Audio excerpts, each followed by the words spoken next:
Hi there, and welcome again to the Explaining History podcast. And today I'm going to focus on the period of social cleansing, or at least what we could call one of the first periods of social cleansing in Maoist China in late 1949, just following the Maoist victory in the Chinese Civil War, and the period of time known as the Liberation, though for many Chinese it was far from a liberating time at all.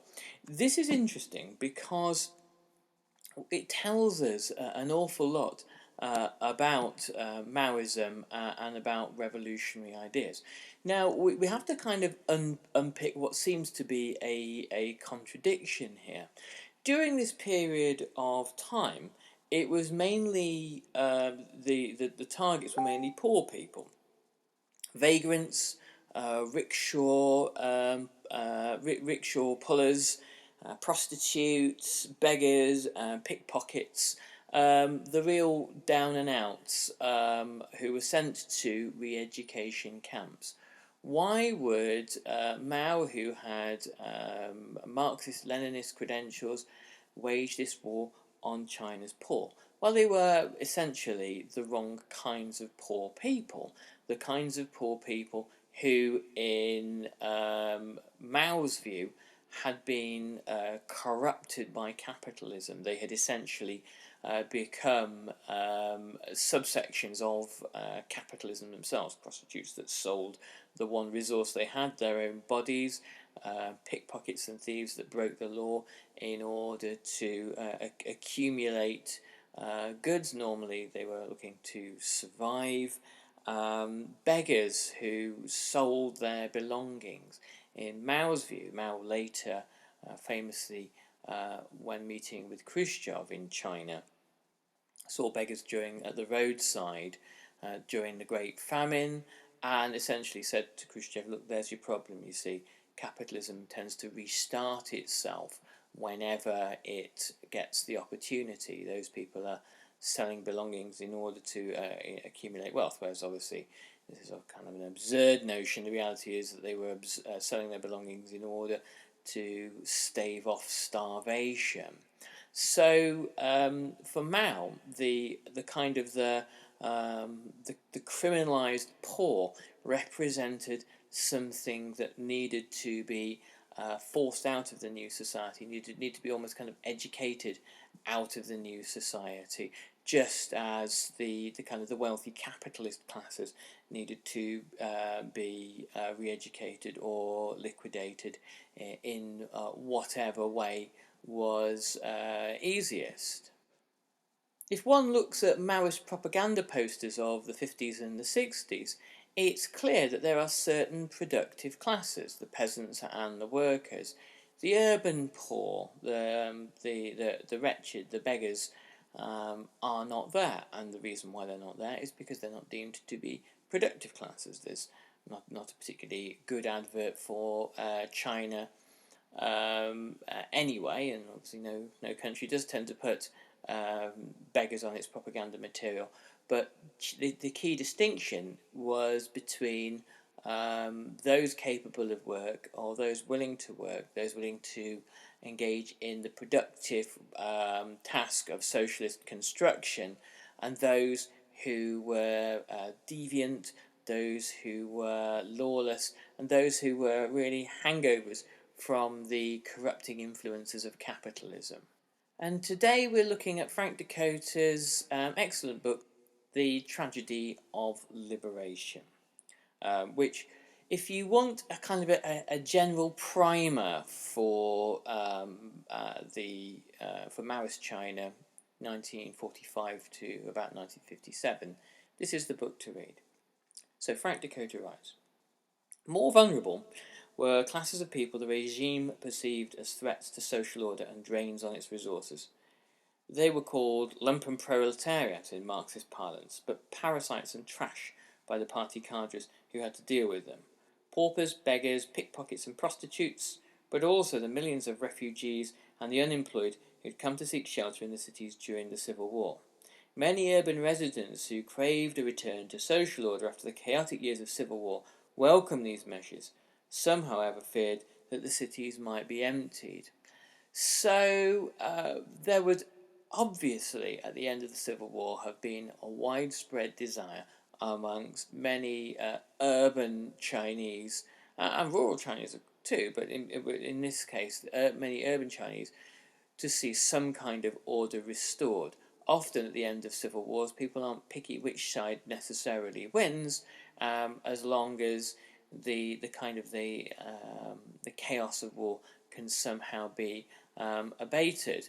And so the regime set about with kind of great deliberation this process of kind of cleansing the cities. Frank Dakota continues. In Beijing, the communist troops charged with taking over the prisons found most of them empty. To save food and heat, the municipal authorities had ordered the large-scale release of inmates a few months earlier. On the streets of the capital, some beggars thought that they were quite literally liberated. They roved the streets, killing dogs, smashing windows, and blackmailing shop owners, with some of them managing to make the equivalent of 8 to 10 kilos of grain a day. Rickshaw pullers, on the other hand, took liberation as a license to flout traffic regulations, causing mayhem on the streets. Thousands of them were rounded up and confined in makeshift camps on the outskirts of the city. By the end of 1949, some 4,600 vagrants languished in re-education centres and government reformatories.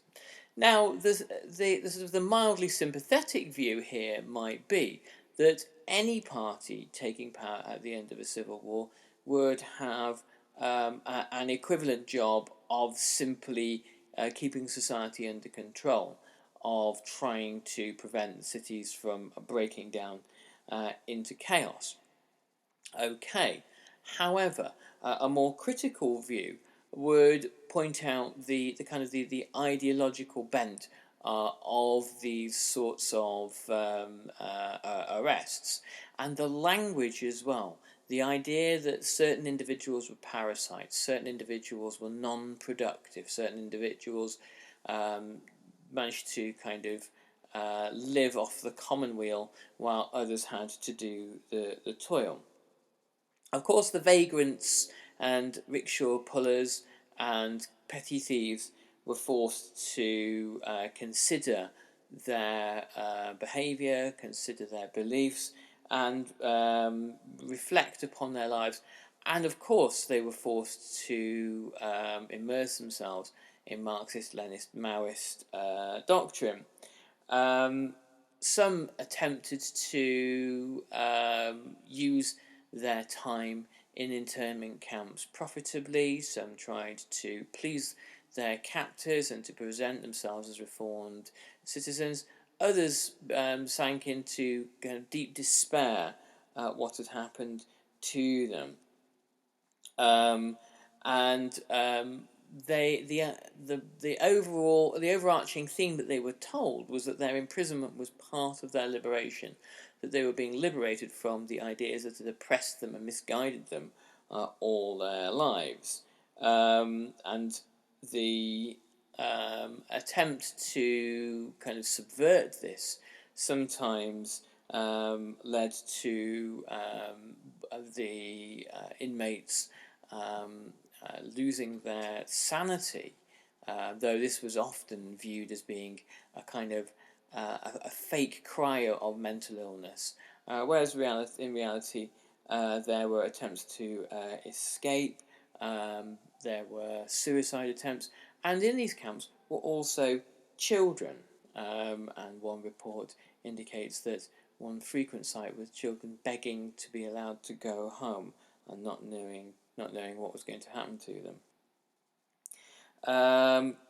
Some of the peasants, some of the vagrants, I beg your pardon, who wound up in the camps claimed that they were unreformable or beyond reform or refused to be reformed. Or this is what some of the kind of official documentation indicates. However, the reality is on an everyday basis, life in these camps was brutal, hungry, and the abuse of prisoners was rife. Frank Dakota writes, in the western suburbs of Beijing, Guards stole food and clothing and regularly beat the people they were meant to reform. As a detailed investigation brought to light, some of the children in detention were sexually abused. The nurses could be careless, sometimes even brutal, particularly when using syringes. People died every month, the death rate being especially high among the elderly. So, as we've seen in Stalinist Russia, initially, when camps become simply dumping grounds for human beings, there is very little incentive to try to even apply, no matter how offensive or misguided the thinking actually is, the supposedly reformist principles are of the camp. Yeah, and normally these camps, again as we've seen with Nazi Germany, become simply employment opportunities for sadists and for those who are profoundly indifferent or have kind of abandoned all pretense of humanity when it comes to others, particularly elderly people and children. In Shanghai, thousands of thieves and vagrants and rickshaw pullers were arrested and sent to labour camps, and in waves the camps started to become overwhelmed with the numbers of individuals that were being sent to them. For example, in December 1949, in 3 days, more than 5,000 beggars, pickpockets, and thieves were sent to re-education camps and to training camps, which were largely the same thing. Those that weren't arrested fled from the streets. So, those that might be familiar with rural China, my own experience of growing up in Hong Kong in the 1980s and passing over to China fairly frequently was seeing the street vendor, the hawker, the small cobbler, the peddler in across kind of rural and urban China as a kind of a general sort of feature of everyday life. And one only needs to imagine in 1949 how many people who lived in those conditions would have existed. Those that weren't arrested vanish. They leave the streets as quickly as possible. And this process of really kind of eliminating or sending into hiding an entire sort of social class or subclass has an important effect on China. Throughout most of the works on Maoist China that you can read, one theme tends to come up.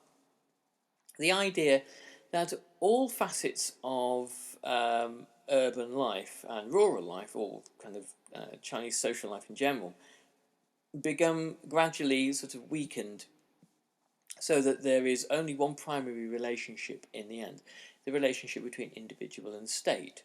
And by the end of the Cultural Revolution, you can see that at its kind of apogee. But the elimination of street hawkers kind of starts to remove essentially part of the kind of the glue of Chinese life, the part of the kind of the familiarity, part of the sort of the colour of the urban landscape. As Frank Dakota puts it, people who eked out a living as peddlers and hawkers were also cleared from the streets. In Republican China, all manner of goods were delivered to the door, usually in baskets, swung from shoulder poles or carted on wheelbarrows, occasionally in donkey panniers. Each hawker had his own peculiar chant or mechanical rattle to advertise his wares. Vendors and itinerant traders also stood on pavement corners, offering every possible item from local fruit and vegetables, cloth, crockery, baskets, coal, meat, toys, sweets, and nuts, to soap, socks, handkerchiefs, and towels. And the kind of the elimination of that was about wiping out part of China's past, China's rich and varied culture, for better or worse, and announcing that a new and monolithic culture would be imposed upon China. So not only were these people rounded up and sent back to their home villages, or they did the smart thing and made that journey themselves before the state got its hands on them. A tiny number were allowed to remain, and they were then prevented from wandering and used to fill open air markets. And so the familiarity of the street corner vendor, or the existence of the door-to-door vendor, who many people, perhaps older people in Chinese cities, relied upon, started to vanish and was replaced with these new marketplaces.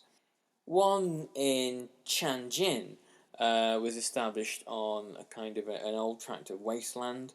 It was a huge marquee built with bamboo that went up in a couple of days. And very quickly the whole place was walled and roofed and matted. Pitches were marked out and tables were established, and even a fun fair was organised to attract people to visit it. And there was a distinct political purpose behind that.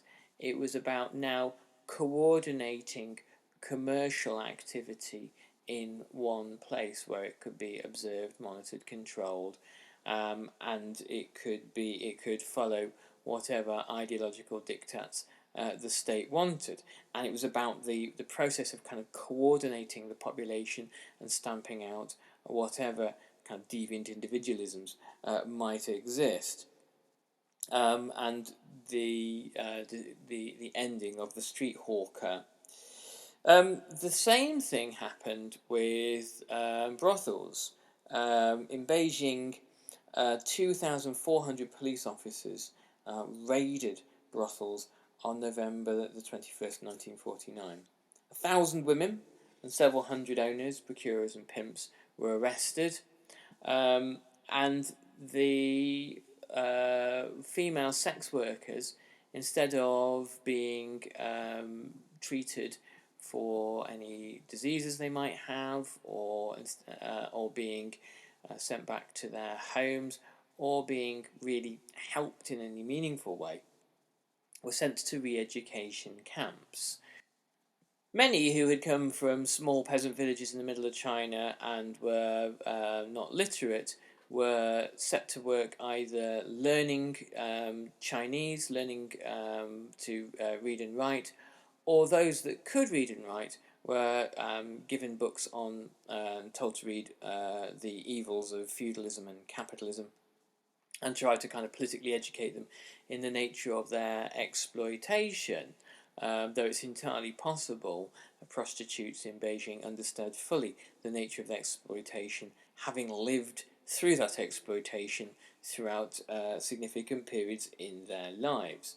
They were given, they were taught practical trades and sent to vocational training classes. However, they were locked up in re-education camps, and those that filled up, the prostitutes were sent back to decommissioned brothels in towns and cities, and often they were forced to denounce their former employers, some of whom they would have had very unpleasant memories of, some perhaps not such unpleasant memories of, who would have been there in kind of struggle sessions, wearing chains and being forced to confess to their crimes. Between October 1949 and January 1950, in Suzhou, Bengbu, Nanjing, Hangzhou, Tianjin, and other cities, prostitution was stamped out, and it was particularly associated with the kind of the dissolute and corrupt nature of the nationalist Kuomintang years. In Shanghai, a more gradual approach was used, Brothels were gradually starved of customers through increasing regulations, banquets, gambling, and rowdy behaviour, and soliciting for customers were all stamped out. And then all contracts between prostitutes and pimps and madams were declared void, so the prostitutes could walk away at any time that they wanted. There was a regulation and licensing of each brothel, and police could invade at any time. And gradually, as each address was closed, the establishment was permanently struck from the list and was never allowed to reopen. And as a warning, gradually, as the campaign against brothels sort of heated up, a few brothel owners were executed, and their names were put on lists in large black writing as a warning to others to leave the profession of pimping, or perhaps not to consider entering it. Many of those who could see which way the wind was blowing decided voluntarily to hand over their premises. They knew that their custom was dying out, and they knew that the risks of remaining in the prostitution business far outweighed the financial rewards. And so what happened to those pimps? A great many of them would return back home to their villages. Some would take up a trade such as tailoring, or sell cigarettes on the streets, or become manual labourers, or work on the railways. Many of the women who were sent to re-education camps were forced to live as prisoners, effectively, following a harsh penal code. They were, in the eyes of the state, needing to be transformed as individuals, and were seen as being repositories of suspect and alarming ideas. They would spend their time in study sessions, and they would have to denounce not only their pimps, but also the old regime that had placed them in that situation. There were very few former prostitutes were able to really express the kind of contrition that the state was looking for. A number were resentful about being taken away from their work. They had not necessarily chosen to be rescued or liberated in this way, and didn't wish to be re-educated. And a number of them quarrelled or argued with those who were responsible for their re-education. And they did not like being forced to do manual labour, and didn't see it as transformative. They just saw it as backbreaking and menial, and perhaps the sort of thing that they'd tried to evade by working in the sex industry. And they were often deeply unhappy being forced to work as seamstresses, sewing uniforms for the People's Liberation Army.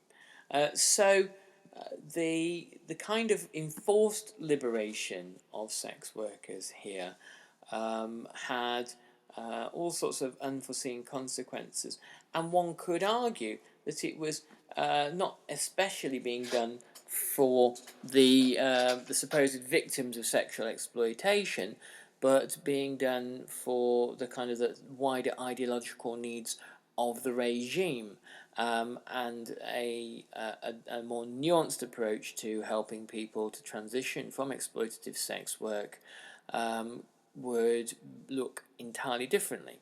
But really, expecting that from the Maoist regime in 1949 is a little naive. Overall, what the regime was trying to do was socially cleanse its cities and to eliminate any kind of non-productive, i.e. non-agricultural or non-industrial labour. And this was kind of the very foundations, the setting of the very foundations of Maoism, and many of the events that we will later look at, particularly the 2 5-year plans, the second being the Great Leap Forward, would rest upon these sorts of social changes. Anyway, thank you very much for listening, and I'll catch you on the next Explaining History podcast. Do remember that we support ourselves through a tiny trickle of ad revenue and the generosity of our patrons. If you can, pop by the Explaining History Patreon page and give a small donation, would be much obliged. Thank you very much. All the best. Bye-bye.